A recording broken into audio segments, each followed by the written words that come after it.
Hello and welcome to a brand new series that I'm going to be doing in moderation on the channel. Today we're going to be looking at some enablers for Sky Sports Fantasy Football.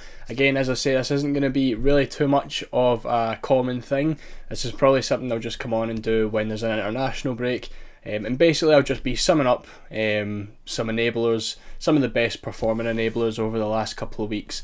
And then looking at a couple of the best ones, some points that you can hop on to those players, transfer them in, and really just all round look at just the best performing enablers and ones that we could possibly look to have in our teams. So starting things off then, we're beginning with Gusto and Collins. Now Gusto is sitting at 6.8 million now, and as you can see at the top we've got the points, just below that is the shots, below that is the passes, below that is the tackles, and then we've obviously got the games played there as well. So Gusto, obviously 6.8 million. His main game really came in game week 3 after getting a 15-pointer against Luton, where he got 2 assists and a clean sheet, as well as passing tiers. Now at 6.8 million, you would say absolutely that's fantastic, especially as a Chelsea defender. But you can see in game week 1 and 2, obviously he didn't start those games because Reece James was fit. I believe what happened was, he didn't start in game week 1. James got injured in game week 1. Game week 2 he started, and then I think he came off quite early, I want to say. But then game week 3, game week 4, he's got the passing tiers. He's played fairly decently, and he's got 15 and 4 points from starting. And any other day, if James was out with a longer injury, I'd definitely be looking at getting him in, especially at the price that he's at. He looks fantastic as an enabler at 6.8 million. But I think James is supposed to be back, if not this week, next week anyways. So I don't really think you can look at getting him in, but he's one to watch just in case James happens to get an injury or inevitably does get another injury. We can look at getting Gusto in, but as I say, I wouldn't look at getting him in anytime soon. But as soon as Reece James gets that inevitable injury, as I said, I would definitely look to get him in. Nathan Collins as well. He's someone who I had in one of my first drafts at the start of the season. 7.3 million defender he is.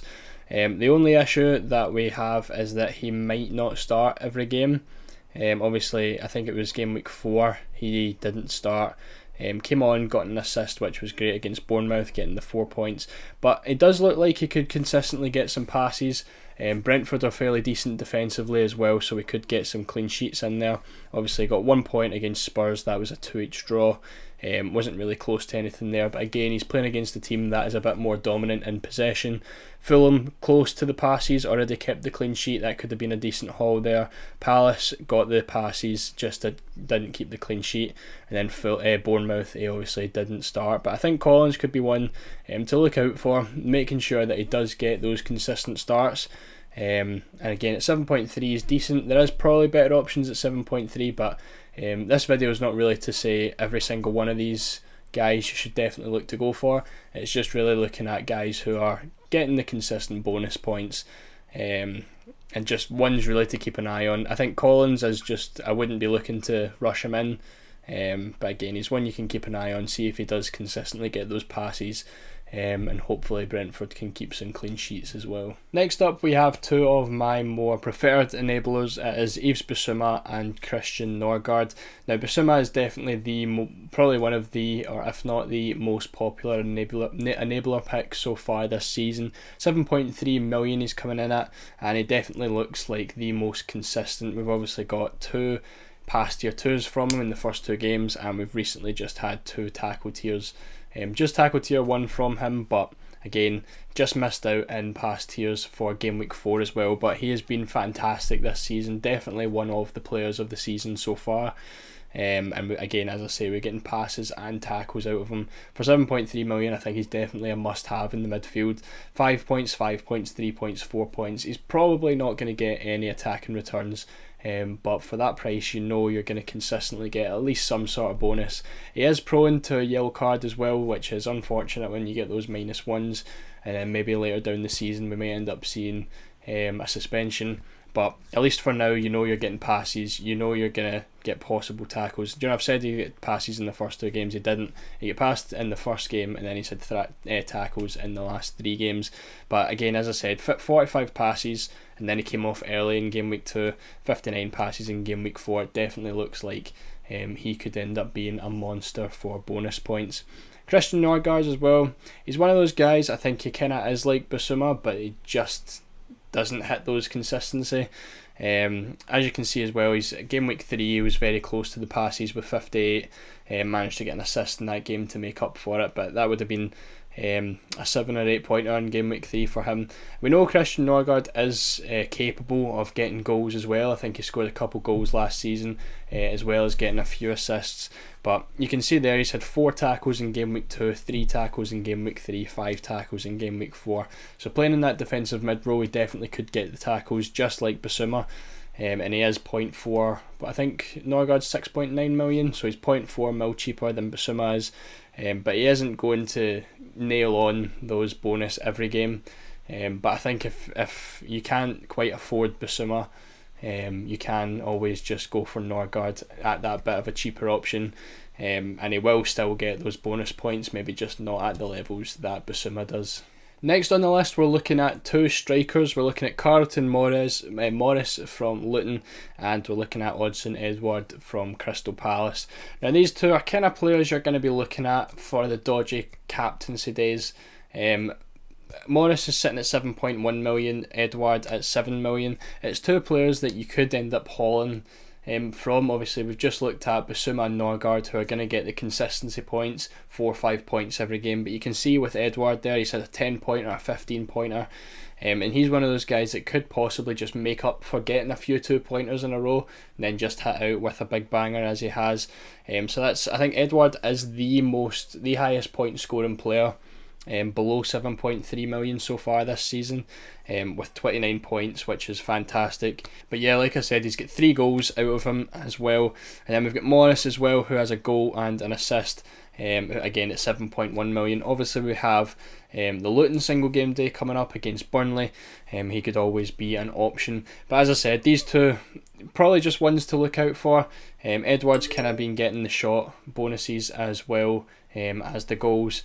Morris obviously got shots tier 1 in game week 1 as well. But these 2 are kind of just ones you can look out for the single game days. Again, I wouldn't be rushing to get them in. 3 strikers is quite a popular thing in Sky right now, so maybe there's not really any room to fit those in. But if Palace ever have a single game day, Morris ever has a single game day coming up, it's one you can just kind of look in, get them in there for those captaincies, and you can always keep them in for a couple games after that because of their cheap prices. Now we're going to look at the opposite side of the field. Instead of 2 strikers, we're going to have a look at 2 defenders. We have Kerkez from Bournemouth and we have Van Heck from Brighton. Now Kerkez, I actually didn't really know anything about him until I done the research for this video, but he looks actually not too bad for the tackles. Obviously he's playing, like, when you're looking at enablers, it's a bit it could be a bit dodgy to go for defenders, especially in the teams that are going to concede a lot of goals. You can see by his points there, he get 2, 3, 1 and 4. Obviously against Liverpool he's losing points because of conceding goals. Brentford as well, I think he conceded. He would have, because he would have had a 5 pointer, and instead he has a 4. So that's the thing with the defenders. Obviously you could always get the tiers and then you get the bonus added clean sheet as well. But when the team doesn't keep a clean sheet, you're looking at Bournemouth and Brighton, 2 teams that haven't kept a clean sheet yet. They're going to be conceding goals and you're going to be losing those bonus points anyway. But I thought I'd include Kerkez in this video because he has 5 tackles and tackles tier 2 in 2 of the 4 games that he's played so far. Nothing really much else. I guess he's maybe one of the better Bournemouth players to go for if you had one of those random captain days that pop up. Again, he's probably not one that I would be looking into. But I thought I'd include him anyway because he's just kind of one to have a good look at, because I mean he's had bonus tier 2 in half of his games so far. Van Heck as well definitely could become an option again if he gets more game time. We look at game week 2 and 3 and he didn't play any minutes with Webster playing instead, but the 2 games he has played, he's played and he's got pass tier 2 in both of those. So again, if he became an option, I think 6.7 mil I want to say is He's under 7 anyways. He definitely could end up being quite good, because that's a total alternative to Dunk there if he starts to get some games, and you're saving nearly $1.5 million on Dunk there with him. So again, if we can start to see some consistent game time for him, he's definitely one I would be looking out for. Next up is two very interesting picks. We have Gilmore and SAR. Starting off with Gilmore, obviously last season under De Zerbi he wasn't really getting too much game time. This season, now with half of Brighton's midfield being sold over the summer, it looks like he could start to get some game time. In game week 1 he only came on as a sub, so it wasn't really too much involvement there. Only 16 passes, a shot and a tackle, only a 1-pointer. But the last 3 games he has started for Brighton. Mind that being kind of reduced minutes. I don't think he has played a full 90 yet. But game week 2 he got past tier 2, he got tackled tier 1, looked great. Started in game week 3, played 60 minutes before coming off as a sub, and still managed to hit the pass tier, which is really only something you see from the likes of Rodri and some of the Man City defenders. And then game week 4 against Newcastle, just missed out on the passes after coming off as a sub, but still managed to get 2 assists in that game. And I think Gilmore really does look like one of the best enablers of the season. 6.8 mil he is this year, which is 0.5 cheaper than Bissouma, and you're kind of looking at the same kind of things Bissouma does with the possible tackles, but you're really relying on the passes with him. But again, as you can see with the 2 assists, he does have the possibilities of attacking returns as well. So as I say, I wouldn't maybe rush to get him in straight away. I'd wait and see what happens with his minutes. Hopefully he can start to play the full 90 for Brighton, and just really get some consistent game time under his belt before we can put him in. But at 6.8 million, I definitely think he could end up being a fantastic option in there. We've also got SAR as well, who's 6.5 million. I think he is the cheapest in this video. He's going to be a lot. He has looked to be very popular within a lot of managers asking if they should transfer him in. For me, I would personally just avoid. Obviously, he is getting points. He's had a 10-pointer and a 5-pointer in game week 2 and 3. But when you're really looking at the bonus, he isn't really getting anywhere near it. Passes, he's not had any more than 31 passes. Tackles, nothing really more than 2. He's had shot tier once. He's not going to get that every week. So you're not going to be wanting to rely on a defensive midfielder getting attack and returns for that to be worth it. So I think most weeks you are going to be looking at 1-pointers from him. As well, we've obviously got a lot of midfield options at Spurs. There's obviously Bentancur still to come back. Skip is possibly an option as well. So SAR isn't guaranteed those minutes either. So for me, I would probably look to skip on him. I'd maybe give it another couple weeks. I doubt he will become an option. But again, at 6.5 he is going to be one to look out for. Only 2 slides to go then. We've got 4 players left. This slide we've got Bayer and Doucouré. Now Bayer obviously again missed out on a game in game week 2, which means we've only got 3 games to go off of, and against Aston Villa in game week 3 he was injured and was unable to play. But when we're looking at Bayer, we're really looking at those tackles. 6.6 million as a Burnley defender, 4 tackles against Man City in game week 1 and a massive 10 tackles against Spurs in game week 2. Obviously it's hard to really tell off of 2 games how he is going to be, but he definitely could prove to be an option for that Burnley Luton captaincy in a couple of weeks. Again, he is a defender, so you need to watch out for those goals conceded. Burnley have obviously conceded 5 goals just there against Spurs, so Bayer ended up getting 0 points even with those 10 tackles, because you really do need to watch out for the goals conceded. I don't think Burnley are going to be keeping too many clean sheets, and you need to watch out that the Luton Burnley single is also at Luton's ground as well. So are they going to keep a clean sheet? Maybe not. That's maybe one of those ones you could look towards Morris, who's 7.1. But as I say, Bayer is definitely one to look out for. He is getting those tackles, and again could be a very decent option. Doucouré, again, not really massive. I think he's 7.3. I think he is the same as Bissouma. He is going to get the odd bonus points. As you can see, he got the shots tier 2 in the last game after scoring a goal and getting 10 points. He also got 5 points in the game before that with tackle tier 2 against Wolves. Again, he's one of those ones, he's probably just not really an option. He's just in the video because he is getting some points as an enabler. But yeah, as I say, he's not going to get the passing. You can see that with his pass numbers there, but he's going to get the odd bonus, and he probably will get the odd goal as well. So 7.3 million, always one to look out for. And finally, before we look at some of the final verdicts, we have Foster and Ecuele. Now, one plays for Burnley, one plays for Wolves. We're looking at a striker and a defender here. Foster has looked fantastic at the start of the season. Only 6.6 million as well, one of the cheapest strikers in the game. He scored 2 goals in 3 games that he's played. Obviously, didn't get anything in game week 1 against Man City. It would be difficult for someone like him to do that. Game week 2 was a blank, but I think he came on as a sub against Man City as well, and has started the last 2 games with 2 goals. So definitely is going to be starting for Burnley in the coming games, and he looks like he's in top form. Again, one of those options that you can look towards for the Burnley and Luton game.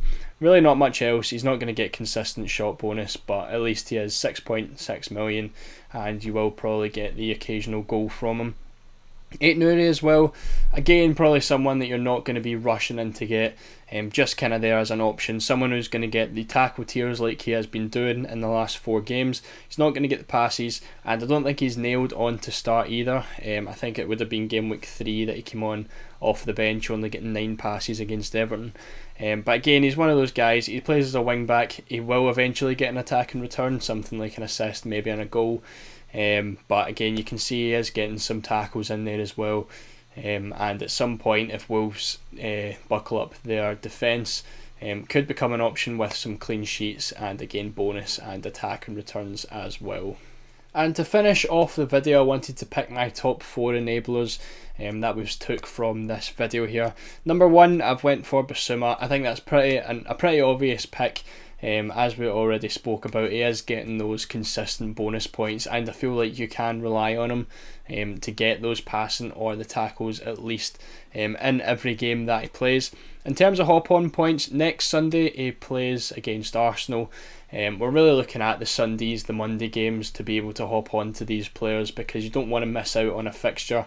It means you can take your Saturday players out and get them out for the Sunday player, and you get an extra game. So Bissouma, Spurs obviously play Arsenal on that Sunday, and he looks like he could be great. 7.3 million, I think he is just the best enabler so far, has proved that with his consistent points. In the silver, second place, we have Billy Gilmore, 6.8 million, just beats Norgaard for me because of the high potential for him if he just gets those minutes. I think he is probably the best enabler under 7 million, and again, Brighton play on Sunday the 24th against Bournemouth as well, so if you're looking to get him in, that is the time to do it for someone who plays on the Saturday. Again, as I say, I think Billy Gilmore, if he can get those consistent minutes in, is going to be hitting passes pretty much every single game, which is what you want for someone that cheap. You're not really going to be expecting attack and returns, but as we saw against Newcastle, 2 assists, it's definitely possible. In the third place, we have Norgaard. Now, Norgaard had basically having potential for tackles and passing as well. Not as much as the likes of Bissouma and Gilmore. I think they are just a little bit better. But Norgaard has really just been missing out on the passing, maybe just missing out on the tackles as well. So that is going to come, I think, for him. And again, so this Sunday, Brentford play against Newcastle. So if you're looking to get him in, it could be this week. But as I say, I think I would rather have the likes of Bissouma and Gilmore. Norgaard is just kind of that backup who could possibly get some points in there as well. Obviously, Brentford play against Nottingham Forest in 2 weeks as a single game day, so if you are looking to get him in and you don't want any of the other players, he could always be a possible option for your captaincy there. And going on, speaking of captaincy, we've also got Lyle Foster here, who plays this Monday against Nottingham Forest as a single game day, and you're looking at 6.6 million for him. We have already spoke about him. We've got him in at the 4th place because I think he could just be a decent captain against Nottingham Forest, and then you can look to keep him for the captaincy against Luton as well. And that wraps up the first episode of Enabler Watch. As I said, if you enjoyed, make sure to leave a like, as It lets me know if I should do more of this. Again, let me know in the comments if you like these kind of videos. Obviously it was the first episode, and as I said, I'm not really going to do these that often. It will just come around when the international breaks come round. I'll probably just do basically an update on the enablers. So as I say, leave a like if you enjoyed it. Make sure to subscribe with notifications on as well, and I'll see you all in the next video.